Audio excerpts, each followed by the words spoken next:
존경하는 민주시민 여러분, 서울 강북을 국회의원 더불어민주당 안민수, 우리 국민 여러분이 헌법재판소에 하고 싶은 말씀을 전하기 위해서 이 자리에 섰습니다. 헌법재판소가 최종 변론을 마친 지가 한 달이 넘었습니다. 그런데 왜 헌재는 내란 우두머리 윤석열의 선고를 하지 않습니까? 적어도 왜 안 하는지 설명이라도 해야 되는 거 아닙니까?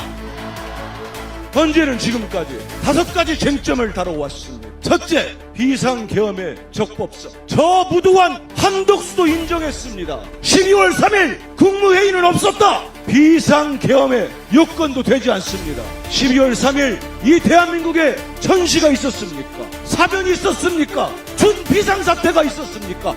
오로지 있었던 것은 윤석열과 김건희가 목이 절요한 상황이 있지 않았습니까? 명태균 게이트, 김건희 특검법은 한 번만 더 국회에서 재의결을 쓰면 통과됐을 것입니다. 그렇지 않습니까?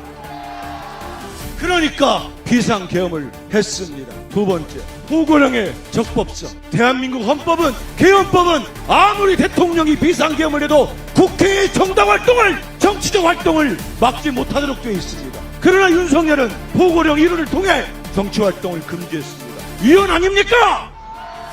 세 번째, 군대와 경찰을 국회에 보냈습니다. 국회를 침탈했습니다. 왜 그랬겠습니까? 계엄을 해제하지 못하게 하려고 했지요. 총을 쏴서라도 끄집어내라! 문을 부숴라! 도끼로라도 부숴라! 곽정근 특정사령관이 절규하지 않습니까? 윤석열! 끄집어내라는 걸 정령 인정 못하는 것입니까? 거짓말로 군인을 2번 죽이지 마라! 그런 비겁한 대통령 보신 적 있습니까?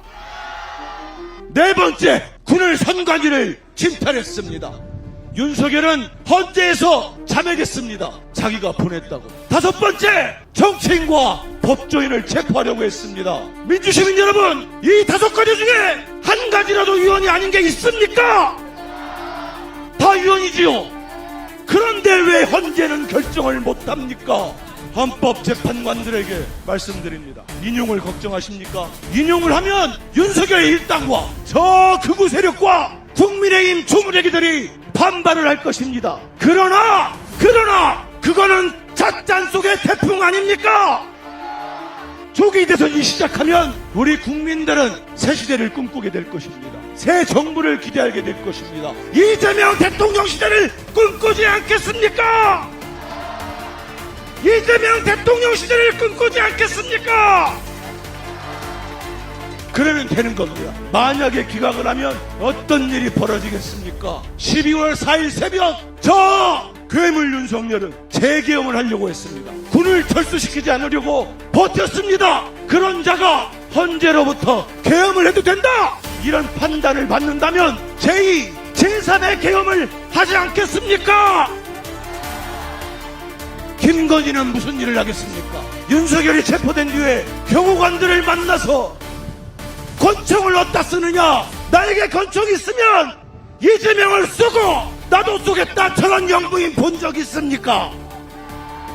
윤석열이 대통령 자리에 복귀하면 장담컨대 김건희가 권총을 들고 나올 것입니다. 우리 국민을 향해 권총을 휘두르지 않겠습니까? 경제가 망하고 외교가 망하고 대한민국은 망할 것입니다. 우리 국민들은 죽어나가지 않겠습니까? 그러고도 윤석열이 기각되고 각하돼야 되겠습니까? 왜 헌재는 온 국민이 다 아는 이 자명한 사실을 외면하라 하는 것입니까? 이제는 자구우면하지 마십시오. 오로지 윤석열에 대한 파면 선고만이 이 대한민국의 일상을 되찾아올 것입니다. 헌법재판소는 1987년 6월 항쟁으로 우리 국민들이 쟁취한 헌법적 장치입니다. 따라서 헌법재판관들이 할 수 있는 헌법적 권한 행사는 우리 국민들이 부여한 권한 아니겠습니까? 헌법재판관들에게 호소합니다. 헌법재판관들에게 촉구합니다. 헌법재판관들에게 경고합니다. 이제 당신들이 갖고 있는 권한은 당신들이 갖고 태어난 선부적 권한이 아닌 우리 국민들이 맡긴 일시적 권한일 뿐입니다. 저는 오늘도 헌법 제1조 1항과 제1조 2항을 읊조리면서 이 자리에 나왔습니다. 8명의 헌법재판관 모두가 알고 있는 그 명확한 조항입니다. 대한민국 헌법 제1조 1항, 대한민국은 민주공화국이다.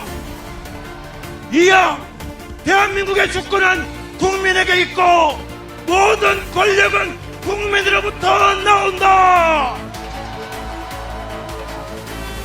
구호를 외치고 들어가겠습니다. 헌재는 윤석열을 즉각 파면하라. 감사합니다.